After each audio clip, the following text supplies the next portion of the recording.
अब डायरेक्ट मैं माइक पे बुलाता हूँ नासिर सिद्दीकी साहब को। बिस्मिल्लाहिर्रहमानिर्रहीम। स्टेज पे तशरीफ फरमा मौलाना मुकर्रम साहब और सभी जिम्मेदारान सामने बैठे हुए नौजवानों, बुजुर्गों, दोस्तों, साथियों, अस्सलाम वालेकुम। सिर्फ 4 मिनट मिले हैं क्योंकि हमारे शेड्यूल बनाने वाले मुझे इतना दौड़ा रहे हैं, 4 घंटे सो रहा हूँ और 20 घंटे भाग रहा हूँ। तो मैं आप लोगों से माजरत चाहूँगा कि बहुत कम वक्फा मिला है। दोस्तों, आपको मालूम है 2024 असेंबली के इलेक्शन होने जा रहे हैं और हमको यहाँ पर एक नुमाइंदा चुनना है। नुमाइंदा वो हो कि जो आप लोगों के लिए हर वक्त मौजूद हो। तो मैं आप तमाम से यही अपील करूँगा कि ये इलेक्शन इसलिए ख़ास है कि महाराष्ट्र की जो सियासत है पिछले लोकसभा के बाद से चेंज हो गई है। बीजेपी ये जो समझ रही थी कि हमारी जागीर है हिंदुस्तान, तो वहाँ पर हमारे उलमाए किराम ने और बहुत सारे दानिशवरान ने बता दिया कि एक छटाक का माप क्यों ना हो, हम लोग सियासत के अंदर कितने भारी पड़ सकते हैं। इसलिए हमने हमारे वोटों का सही इस्तेमाल किया और इस्तेमाल कर कर आज भाजपा को सत्ता में आ तो गए हो, लेकिन लगड़े और लूले बन के आए हो। इसी तरह महाराष्ट्र के अंदर इंशाअल्लाह बीजेपी की गवर्नमेंट उखाड़ कर फेंकने के लिए आज हमारे शहर से आपको ये 2 सीटें जो है मजलिस की जो है तो चुनकर देना होगा, क्योंकि हमने ऑलरेडी हमारी जाहिर कर चुके इरादे कि जब भी हम लोग चुनकर आएंगे तो लोग कहते हैं कि आप 2 और 5 10 लोग क्या करेंगे। लेकिन आज सेंट्रल की हुकूमत जो टिकी हुई है 10-12 सीटों की वजह से टिकी हुई है। तो आप अपनी सियासी अहमियत को समझिए, आप अपनी 1 हो या 2 हो। आज इमरान प्रतापगढ़ी जो खासदार बने हैं, यही तो मजलिस के जो आमदार हैं उनके वोटों की बुनियाद पे बढ़े। तादाद पे न जाए, तादाद पे बिल्कुल न जाए। सिर्फ हमारी कोशिश रहना चाहिए कि हम हमारे शहर के लिए कितना अच्छा कर सकते हैं। आप लोगों ने देखा होगा नासिर सिद्दीकी जो हर समाज, हर तबके को लेकर चलने की मेरी अंदर दिली ख्वाहिश है। जैसा हमारी बहन ने कहा कि हैदराबाद में इत्तेहाद दिखता है, शिया सुन्नी मुसलमान। अल्हम्दुलिल्लाह औरंगाबाद में ये हमेशा था और हमेशा है और हमेशा रहेगा। ये इत्तेहाद हमारे पास भी कायम है, चाहे बोरी समाज हो, चाहे शिया समाज हो, मुस्लिम हो, सुन्नी हो, हर कोई हम यहाँ पे मिलजुल कर रहता है। मैं आप तमाम लोगों से यही अपील करूंगा कि कुछ दलाल आप लोगों के बीच में आएंगे, तरह तरह के कैलकुलेशंस बताएंगे। बात यहाँ तक पहुँच चुकी है कि उनके कायद, उनके जो भी रहनुमा है, आज हमारे उलमाए किराम को गाली गलौज कर रहे हैं। मैं आज जो स्टेज से उन्हें भी वार्निंग देना चाहता हूँ कि बराए मेहरबानी हमारे उलमाए किराम को जो है तो इज्जत की नज़र से देखिए।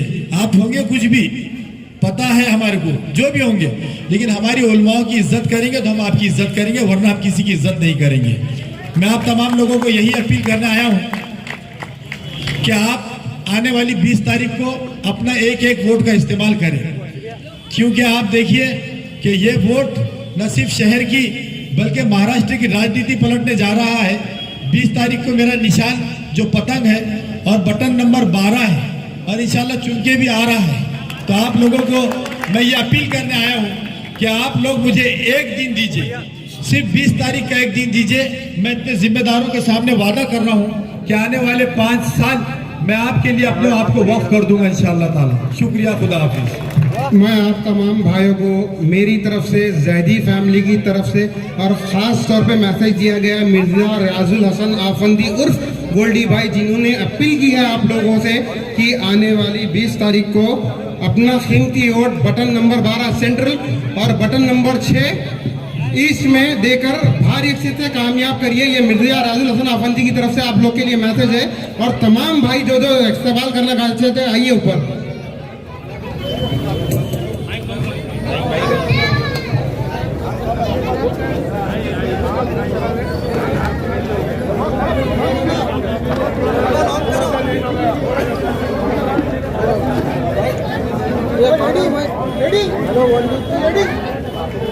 रिजवान भाई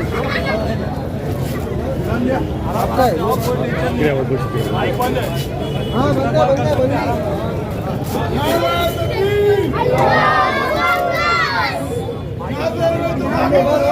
नारिज बढ़ाओ बाबा, के नारिज दोनों बढ़ा दो।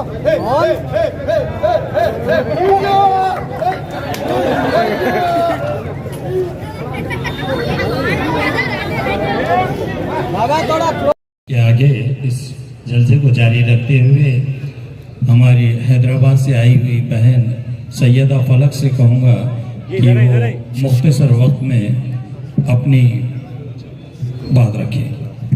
बिस्मिल्लाहिर्रहमानिर्रहीम, अस्सलाम वालेकुम।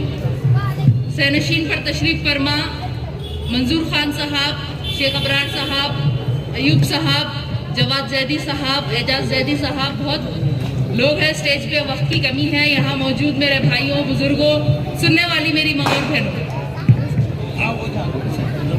आप तमाम से गुजारिश है 20 तारीख के दिन होने वाले इंतखाबात में अपना कीमती वोट मजलिस इत्तेहादुल मुस्लिमीन के हक में अदा करिए।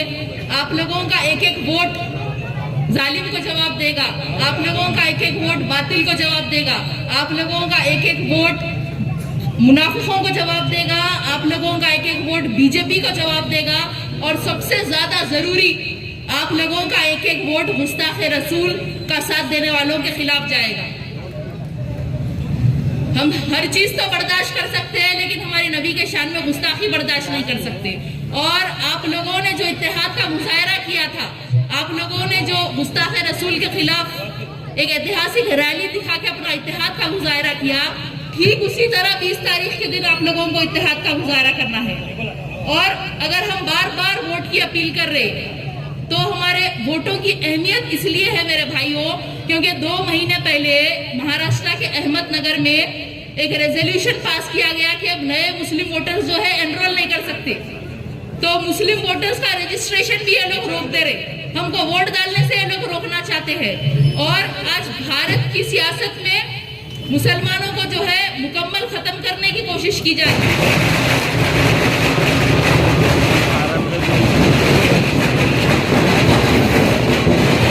आप कंटिन्यू करो। मुसलमानों की लीडरशिप को जो है ये लोग खत्म करना चाहते, चाहे यूपी से मुख्तार अंसारी साहब हो या बिहार से जो शहाबुद्दीन थे, वो दोनों जेल में थे, उन लोगों की मौत हो गई। अब जहर दिए क्या करें नहीं मालूम, अल्लाह को मालूम। फिर यूपी से जो है अतीक अहमद साहब को पुलिस की सिक्योरिटी में गोली से मार दिए।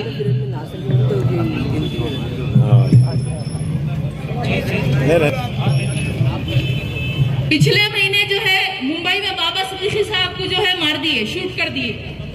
आजम खान साहब कई साल से जेल में है, और इस हल्के से आप लोगों को मालूम है वो किशन चंद तनवानी विड्रॉ हुआ था कि यहाँ पे मुस्लिम लीडर नहीं बनना। असदुद्दीन ओवैसी साहब को जो है लगातार धमकियां मिल रही, कई बार उनके दिल्ली के घर पे अटैक हुआ, 2 साल पहले जो है यूपी में मार दिए। तो ये लोग चाहते हैं कि हिंदुस्तान में मुसलमानों की एक आवाज नहीं रहे, कोई पहचान नहीं रहे, मुसलमानों का कोई लीडर नहीं रहे। और ऐसे हालात में हमें बुज़दिली का नहीं, बहादुरी का मुजाहरा करना होगा। अगर हम चाहें तो अपने हालात बदल सकते हैं। अगर ईमान मजबूत हो तो फौलाद भी कमजोर पड़ जाता है। तो बस हमें एक होना है, होश में आना है, अपने वोटों का इस्तेमाल करना है और अपने ख्याल पर भरोसा करना है। 20 तारीख के दिन इत्तेहाद का मुजाहरा करिए। जैसा कि अभी अबरार भाई ने कहा, हैदराबाद में चाहे शिया हो, सुन्नी हो, पठान हो, मेमन हो, हम लोगों में एक इत्तेहाद है, और उसकी वजह से जो है वहाँ पे हमारी क़यादत मजबूत है। और इंशाल्लाह शहर हैदराबाद तो जो है, शहर औरंगाबाद तो जो है वो इत्तेहाद की पहचान है। यहाँ भी इसी तरह आप लोगों के इत्तेहाद से अपनी क़यादत मजबूत होंगी इंशाल्लाह। और एक मिनट में बोल के अपनी बात खत्म करूंगी। मेरे भाइयों की जो है वो लोग चाह रहे थे कि मैं थोड़े लोगों की क्लास लूं, लेकिन अभी वक्त कम है। 14, 15, 16, 17 बड़े बड़े जलसे हैं, असद साहब आ रहे, अकबर साहब आ रहे, बहुत लोगों की क्लास लिखिए। वो नवनीत राणा का तो हो गया, 15 सेकंड बोल रही, मैं बोली आओ 1 सेकंड में भूखे तो उड़ जाते।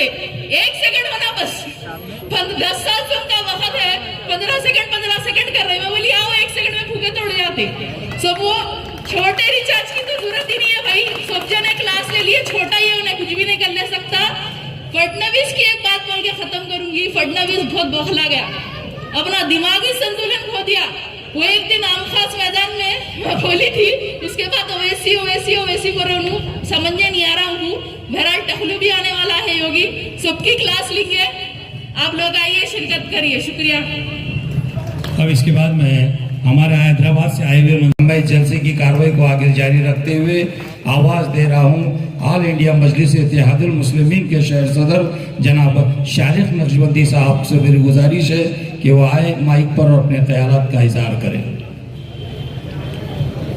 नहमदु व नुसल्ली अला रसूलिहिल करीम, अम्मा बाद। यहाँ स्टेज पे मौजूद तमाम मोहतरम शख्सियात, हैदराबाद से मेहमानान, दिल्ली से आए हुए मेहमानान और मेरे नौजवान दोस्तों और बुज़ुर्गों, अस्सलाम वालेकुम रहमतुल्लाहि बरकातहू।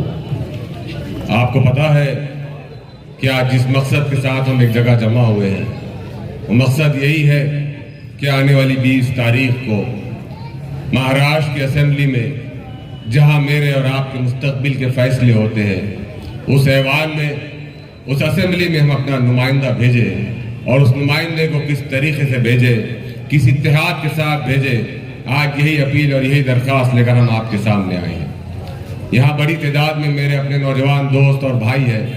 मैं इस मौके पर खुसूसी तौर पर शुक्रिया अदा करना चाहूँगा मेरे भाई जवाद जैदी और हैदर सरकार और उनकी पूरी टीम का, और उससे ज़्यादा शुक्रिया अदा करना चाहूँगा अज्जू अंकल का, इसलिए कि अज्जू जैदी साहब शहर औरंगाबाद की वो शख्सियत है कि जब भी अल्हम्दुलिल्लाह मुसलमानों को यहाँ पर किसी परेशानी का या किसी तकलीफ का सामना आया, कभी इज्तिमाई मामलात आए, तो सबसे पहले मैंने अज्जू जैदी साहब को सफ़े अव्वल में पाया। मैं अज्जू जैदी साहब का आज अलल ऐलान शुक्रिया अदा करना चाहता हूँ और आज ये उम्मीद लगाता हूँ कि आज जब हमने आपको अपने स्टेज पर देखा तो हमें यकीन हो गया कि इंशाअल्लाह हमारी जीत से हमें कोई रोक नहीं सकेगा। ये कोई स्टेज से कहने वाली बात नहीं है। मैं पेशे से पत्रकार हूँ, सहाफ़ी हूँ, इसलिए जो दिल में होता है वो बोलता हूँ। मैंने कई मर्तबा देखा कि जब सबका काम हो गया, किसी की दाल नहीं गली, तो वहाँ पर हमने अज्जू अंकल को याद किया, अज्जू जैदी साहब को याद किया, तो हमें अज्जू जैदी साहब ने वो काम कर दिखाया जो आमतौर से हमने किसी और नेता में वो काम करने की हिम्मत नहीं देखी। मैं बिल्कुल जिम्मेदारी से और ईमानदारी से ये बात कह रहा हूँ और हमें बड़ी खुशी है कि अज्जू जैदी साहब जैसे लोगों की सरपरस्ती और रहनुमाई हमें हासिल है। हम उम्मीद करते हैं अज्जू अंकल कि आप जिस मकासद के तहत हमारे सरों पर हम अपना शफकत का हाथ रखे हुए हैं, जिस मकसद के तहत जिन उम्मीदों से रखे हैं, चाहे वो जैदी फैमिली का कोई मेंबर हो, मेरा अहले तशी कोई भाई हो या मैं आपका छोटा भतीजा हूँ, भाई हूँ, तो हम इंशाल्लाह कोशिश करेंगे कि आपकी उम्मीदों पर पूरा उतर सके। तो बात बहरहाल ये है कि आज से ठीक तकरीबन 8 दिन बाद मुझे और आपको अपने मुस्तकबिल का फैसला करने का मौका मिलने वाला है। मेरे नौजवान दोस्तों और बुजुर्गों, बहुत सारे लोग कहते हैं कि मजलिस इत्तेहादुल मुस्लिमीन सिर्फ मुसलमानों की जमात है। मजलिस इत्तेहादुल मुस्लिमीन के लोग सिर्फ सियासी बातें, मुसलमान नौजवानों को वरगलाने की बातें, जज्बाती बातें करने वाली जमात है। जो लोग आपसे ये कहते हैं, जरा उनसे पूछना, कभी आपके दरमियान आते हैं और आपको बहकाने की और फुसलाने की और आपको कंफ्यूज करने की कोशिश करते हैं, तो उनसे पूछना, अगर जमात यानी मजलिस इत्तेहादुल मुस्लिमीन अगर सिर्फ जज्बाती जमात होती तो आज से यहाँ से चंद 100 मीटर की दूरी पर जो काला दरवाजा आप देख रहे हैं, इसके आसपास से रोड निकालने के लिए करोड़ों रुपए का फंड कौन मंजूर किया? जरा उनसे पूछना कि बुडीलैंड में खंडर बनी नेहरू भवन की इमारत जो खंडर बन चुकी थी, आज वहां पर सैकड़ों दुकानों के साथ शानदार कॉम्प्लेक्स कौन बना रहा है? जरा उनसे पूछना कि हज हाउस जो खंडर बन चुका था, जो महाराष्ट्र सरकार, कांग्रेस सरकार ने ऐलान तो कर दिया था, लेकिन वो इमारत खंडर बन चुकी थी, उसका तामीरी काम रुक चुका था, उसे दोबारा जिंदा करने का काम और आज माशाल्लाह एक शानदार इमारत तामीर करने का काम किसने किया? तो मैं समझता हूं कि वो कहेंगे, वो अपना जवाब तो नहीं दे पाएंगे, लेकिन दिली दिल में जरूर मानेंगे कि ये काम मजलिस इत्तेहादुल मुस्लिमीन ने किया। जरा उनसे पूछना, जब डेवलपमेंट की बात आई, कि ये जिस रोड पे आज हम बैठे हैं, ये ऐसे 300 करोड़ रुपए के रोड जो स्मार्ट सिटी में मंजूर हुए थे, उसमें से तकरीबन 120 करोड़ रुपए डेवलपमेंट के काम, आपके अपने इलाकों के तरक्याती काम करवाने का काम किसने किया? तो वो मजलिस ने की। जरा उनसे पूछना, जब प्रधानमंत्री आवास योजना की फाइल भरी जा चुकी थी, 7 साल गुजर चुके थे, गरीबों के मकानात की फाइलें धूल खा रही थी, उन फाइलों को दोबारा जिंदा करने का काम मेरे और आपके इत्तेहाद से, जिस कायद को हमने दिल्ली पहुंचाया था, मजलिस इत्तेहादुल मुस्लिमीन के हमारे एक्स इम्तियाज जलील ने किया या किसी और ने किया? बात जब डेवलपमेंट की आती है तो ये बातें जरूर पूछना उनसे। जब कभी भी हमारे इलाकों के महानगर पालिका के मसाइल की बात आई, हमने सफे अव्वल में नासिर सिद्दीकी साहब को सबसे आगे पाया। इसीलिए आपके दरमियान जिस उम्मीदवार को असदुद्दीन ओवैसी साहब ने उतारा है, बड़े सोच समझकर और बहुत दूरअंदेशी के साथ आपके सामने उतारा है। कई सालों तक नासिर सिद्दीकी साहब पर यह नजर रखी गई कि कितना काम का बंदा है। आज मैं आपके सामने इत्तेहाद की भीख मांगने आया हूं। इत्तेहाद की भीख मैं आपके सामने नासिर सिद्दीकी साहब के लिए मांगने नहीं आया हूं। इत्तेहाद की भीख, आपके वोटों की भीख मैं आपके अपने लिए न मांगने नहीं आया हूं। मैं आपके दरमियान जो पैगाम लेकर आया हूं, आपका वोट आप कतई ये न समझे कि आप नासिर सिद्दीकी साहब को डाल रहे हैं, बल्कि आपका वोट उस आवाज को जो आ रहा, उस आवाज को पहुंच रहा है जो आपके लिए लोकसभा में उठती है। आपका वोट उस आवाज को पहुंच रहा है जो हिंदुस्तान के मुख्तलिफ टीवी चैनल्स पर आपके खिलाफ उठने वाली आवाज का डट कर मुकाबला करता है।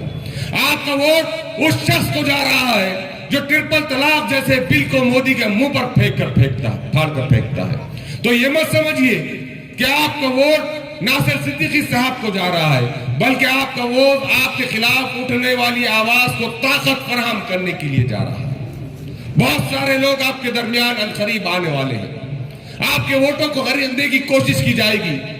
कई सारे हमारे गरीब भाई हैं जो कोई मजबूरी में अपने वोटों को बेच देते हैं, लेकिन यकीन जानिए अगर आप अपने आप को 1000 रुपए में एक वोट बेचेंगे तो मैं ये बात दावे के साथ कह सकता हूं कि आइंदा 5 सालों में 1800 दिन होते हैं और आपका 1000 वोट मतलब आप अपने आप को रोजाना 50 पैसे के अंदर बेच रहे हैं, जो आज एक चलता फिरता फकीर भी आपसे वसूल करता है। तो मेरे नौजवान दोस्तों और बुजुर्गों, उन लोगों से पूछना जो आपके दरमियान इंतशार पैदा करने के लिए आ रहे हैं कि कहां थे उस वक्त आप जब हजरत मोहम्मद मुस्तफा सल्लल्लाहु अलैहि वसल्लम की शान में गुस्ताखी हो रही थी? कहां थे उस वक्त जब नूपुर शर्मा आपके खिलाफ नाज़िबा कलमात का इस्तेमाल कर रही थी? आखिर क्यों नहीं आई ये पॉलिटिकल पार्टीज के लोग और दूसरी सियासी जमातों के लोग, खासतौर से मेरे अपने कलमा गो मुसलमान नेता इस शहर के कहां थे उस वक्त जब इम्तियाज जलील ने आवाज लगाई थी कि चलो मुंबई हम साथ चलते हैं, हम आपकी क़यादत में चलते हैं, हम आपके पीछे चलने के लिए तैयार हैं? क्यों हिम्मत नहीं की किसी ने? इसलिए हिम्मत नहीं की कि उनके सियासी आकाओं ने उनको सिर्फ आपके वोटों के बटोरने के लिए आपके दरमियान छोड़ रखा है। हमने तो हमेशा कहा कि आओ मुसलमानों की बेबाक नुमाइंदगी करो, हम आपके पीछे चलने के लिए तैयार हैं, लेकिन उनके आला जो सियासी आका है उन्होंने कभी उन्हें इस बात की इजाजत नहीं दी। मेरे नौजवान दोस्तों और बुजुर्गों, आने वाला वक्त बहुत कठिन है। जैसे जैसे वक्त गुजरेगा आपके दरमियान आपको कंफ्यूज करने की कोशिश की जाएगी। जितने नौजवान और बुजुर्ग हैं यहाँ पर, अपने दिल पर हाथ रखकर पूछिए अपने आप से कि साल 2014 से पहले आपने नहीं सोचा था कि आप इस शहर के अंदर अपनी क़यादत खड़े कर पाएंगे, लेकिन शुक्र है अल्लाह का कि जिसने बैरिस्टर असदुद्दीन ओवैसी साहब को ये तौफीक बख्शी कि उन्होंने औरंगाबाद का रुख किया और 2014 से हमने शहर के अंदर अपनी क़यादत को मजबूत किया। तो शर्मिंदा मत होने दीजिए उस शख्स को जो आपके लिए कश्मीर से लेकर कन्याकुमारी तक, गुजरात से लेकर बंगाल तक, जुना बाजार हो, बुड्डी लाइन हो या औरंगाबाद शहर की कोई गली हो, दर दर भटक रहा है, आपके दरवाजे पर खटका लगा रहा है, आपसे इत्तेहाद की भीख मांग रहा है। क्यों भीख मांग रहा है? जरा सोचिए अपने आप से।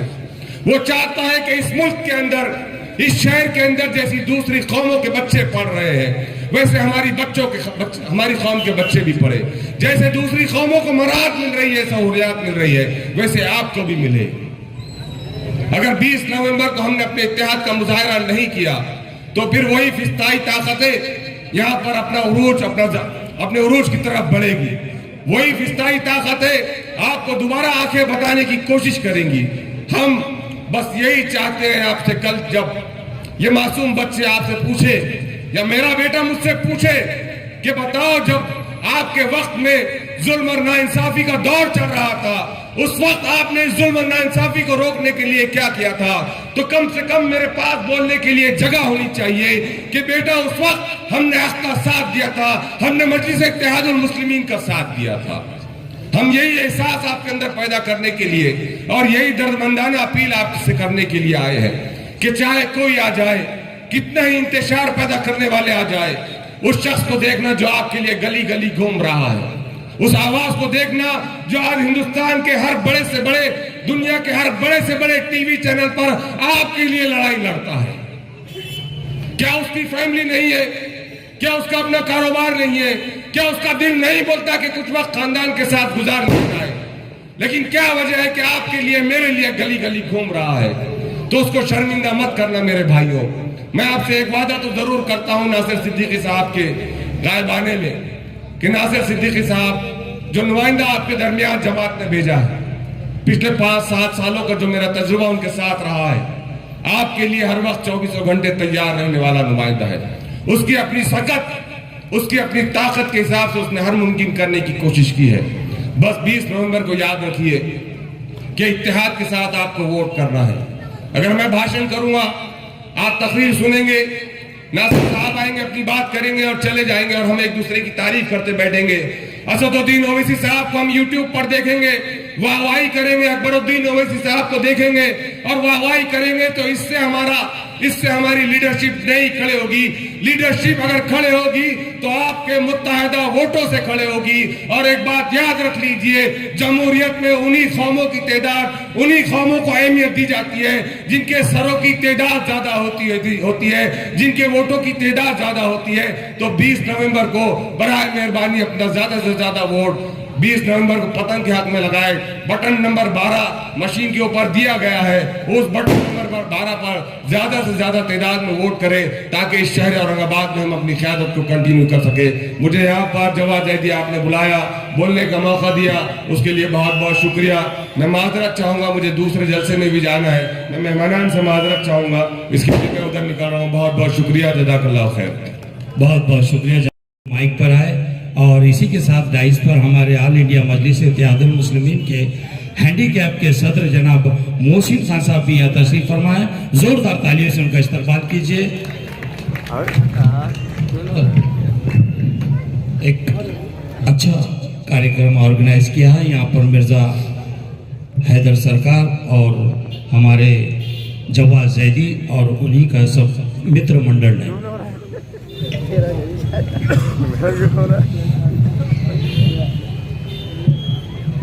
अस्सलाम वालेकुम। हम ही को खातिल कहेगी दुनिया, हम ही को खातिल कहेगी दुनिया, हमारा ही कत्लेआम होगा, हम ही कुएं खोदते फिरेंगे, हम ही पे पानी हराम होगा। इस शेर का जो मकसद है वो तो मैं बताऊंगा। यहाँ पर स्टेज पर बहुत से मौजूदीन हैं, ख़ासतौर पर जैदी फैमिली के मैं तमाम का समझे, एजाज जैदी से लेकर एजाज जैदी के बड़े भाई और तमाम फैयाज जैदी साहब, जवाद जैदी साहब, हमारे डॉक्टर साहब और ख़ासतौर पर अजूब साहब, हमारे अमिताभ और दीगर तमाम जितने भी हैं, वो तमाम का हैदराबाद के मेहमानों का यहाँ पर इस्तकबाल करता हूँ। जिस मौजू को मेरे भाई ने यहाँ पर अभी हैदराबाद के कारपोरेटर ने शुरू किया था कि इत्तेहाद हमारे लिए क्यों ज़रूरी है, तो हज़रत अली का एक ख़ौल था कि अगर चिड़िया मुत्तहद हो जाए तो वो शेर की खाल निकाल सकती है। चिड़िया अगर मुत्तहद हो जाए तो वो शेर की खाल निकाल सकती है। और अल्हम्दुलिल्लाह हैदराबाद की इस टीम ने औरंगाबाद के मुसलमानों को मुत्तहद कर दिया। यहाँ पर कोई फ़िरका नहीं है, यहाँ पर तमाम फ़िरक़े मुत्तहद तौर पर दिखाई देंगे। चाहे मेरे बहरी बिरादरी हो, चाहे मेरी शिया बिरादरी हो, चाहे सुन्नी हो, मुख्तलिफ तबक़ों में हम ज़रूर बटे हैं, लेकिन औरंगाबाद एक ऐसा शहर है तारीख़ी जहाँ पर हैदराबाद के बाद सबसे पहले इत्तेहाद हुआ तो औरंगाबाद के लोगों ने किया और एक तारीख़ मुरतब की है। मैं आप लोगों को यहाँ पर ज़्यादा वक्त ना लेते हुए कुछ बातों पर ही आपको गौर करूँगा कि देखो मौजूदा हालत बहुत ख़राब है। हमारी क़यादत ख़त्म करने के लिए मुख्तलिफ़ तरीक़ों से साजिश की जा रही है। आप देखिए कि इम्तियाज़ जलील साहब के अगेंस्ट में किस तरह उम्मीदवार खड़े किए गए हैं। 2 लाख 3 लाख 4 लाख रुपये देकर हमारे नौजवानों को उकसाया जा रहा है ताकि हमारे वोटों की तकसीम हो। अगर वो जानते हैं कि 20 उम्मीदवार 1500 वोट भी लेंगे तो 10,000 वोट मुसलमानों के कम हो जाएंगे और 5-10 हज़ार वोटों से हमें शिकस्त होती है। पिछले दोनों मरतबा हमें तो 12 और 13,000 वोटों से शिकस्त खा गए, जबकि हमारे दूसरे उम्मीदवारों ने 15,000 और 20,000 वोट लिए थे। मौजूदा हालत में एक तरफ जहाँ पर इम्तियाज़ जलील साहब के खिलाफ साजिश रची गई है, वहीं नासिर सिद्दीकी साहब के खिलाफ भी साजिश रची जा रही है। एक और साजिश जिसका इंकशाफ अभी हुआ है कि कुछ लोग आपके दरमियान ऐसे भी आएंगे जो प्रदीप जायसवाल ने छोड़े हैं वो हाथ पे सही लगाएंगे और आपका आधार कार्ड लेंगे, आपका इलेक्शन कार्ड लेंगे और बोलेंगे आपने वोट डाल दिए, ये 1000 रुपये आप एक वोट के रखिए। अगर 5 लोग हैं तो 5,000 रुपये आपके हवाले करेंगे और आपका वोट ना होने देंगे, क्योंकि आपके अगर वोट कम होंगे तो उम्मीदवार से दूंगा। तो बहरहाल हर तरीके से एक साजिश रची जा रही है। हाँ, जहाँ तक मैं पिया की बात कर रहा हूँ तो अज्जू जैदी के बहुत करीबी दोस्त भी है पिया प्रदीप जायसवाल को कहते हैं, उसने हर वक्त पिया जो है उसने हर वक्त पिया। इस मर्तबा फिर खड़ा हो गया, 50 करोड़ रुपए लिया, फिर एक मर्तबा पिया, अभी बैलेंस आउट हो गया, फिर पिया। और मैं ये चाहता हूं कि अब आवाज लगा के बोले नासिर सिद्दीकी साहब उन्हें अब मैदान में जरूर पटकेंगे इंशाल्लाह, क्योंकि वो फिर से पिया।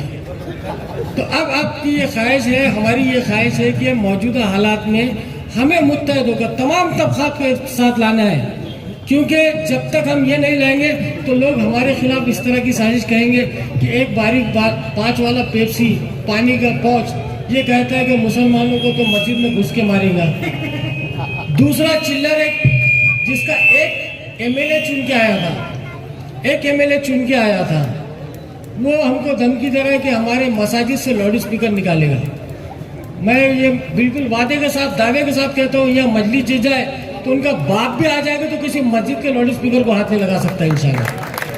अगर हमारी ताकत होगी तो मैं समझता हूँ चिल्लर लोग ये बारीक बात के, अरे बरोबर पैदा नहीं हुआ है, उसको गौर से देखो। तो वो 5 वाला पेप्सी अज्जू भाई, आप उसको गौर करेंगे तो मुकम्मल पैदा नहीं हुआ, अल्लाह की बचपने से वार थी उसके ऊपर।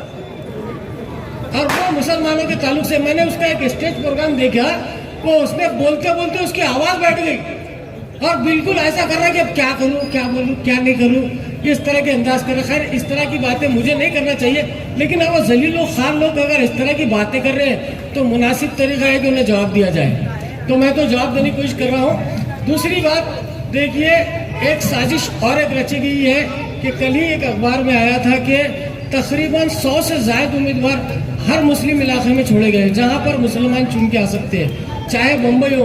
आप अगर अबू आसिम आजमी को देख लें, उसके खिलाफ 3 उम्मीदवार है, भिवंडी में कोई उम्मीदवार है, उसके खिलाफ 2 उम्मीदवार है। उनकी एक साजिश थी कि 35 उम्मीदवार मिलके एक भी मुसलमान चुन के ना आए। वैसे तो 11 और 12 मुसलमान पूरे महाराष्ट्र असेंबली में आते हैं, मगर मुझे अब ऐसा लगता है कि हमारी जो क़यादत मजबूत होने वाली है, मेरे और आपके क़यादत बैरिस्टर असदुद्दीन अवीसी साहब ने 16 सीटें खड़े की है पूरे महाराष्ट्र में, और मुझे ऐसा लगता है इंशाल्लाह मंसूर भाई अब की हम 5 से 6 सीटें इंशाल्लाह जीतेंगे। और आप औरंगाबाद की दोनों सीटें जिताएंगे कि नहीं जिताएंगे भाई? हाथ उठा के बताओ यार, मेरे को समझ में नहीं आ रहा। ऐसा लग रहा कि आप बेजार हो गए। वो क्या नारा लगाना पड़ेगा, नारा तकबीर, नारा तकबीर। देखिए एक शायर ने शेर कहा था कि चंद सांसों के अता करके उजाले मुझको, चंद सांसों के अता करके उजाले मुझको, कर दिया वक्त ने दुनिया के हवाले मुझको। और जिनको सूरज मेरी चौखट से मिला करता था, अब वो खैरात में देते हैं उजाले मुझको। और मैं हूँ कमजोर, मगर इतना भी कमजोर नहीं, टूट जाए ना कहीं तोड़ने वाले मुझको। तो इंशाल्लाह आप लोगों से मेरी दरख्वास्त है, यहाँ बहुत से मुखरिब हैं, मैं तो आपका करीबी साथी हूँ, यहीं का रहने वाला हूँ, आपसे हमेशा मुखातिब होते रहता हूँ। ख़ास तौर पर गुरानी नेशनल में तो मेरी आमद हमेशा रहती है।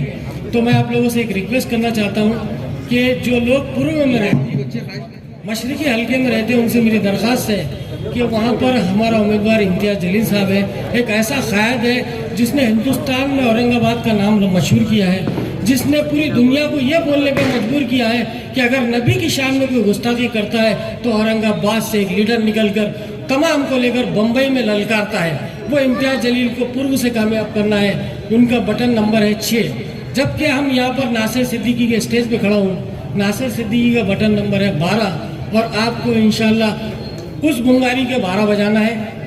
हर एक वोट सिंगल वोट घर से निकालना है और नासिर सिद्दीकी साहब को भारी अक्सर से कामयाब बनाना है, क्योंकि एक ऐसा बेहतरीन मौका हमें मिला है। अगर संजीदगी से हम एक तरफ वोटिंग करते हैं तो इंशाल्लाह कामयाबी हमें ज़रूर हासिल होगी।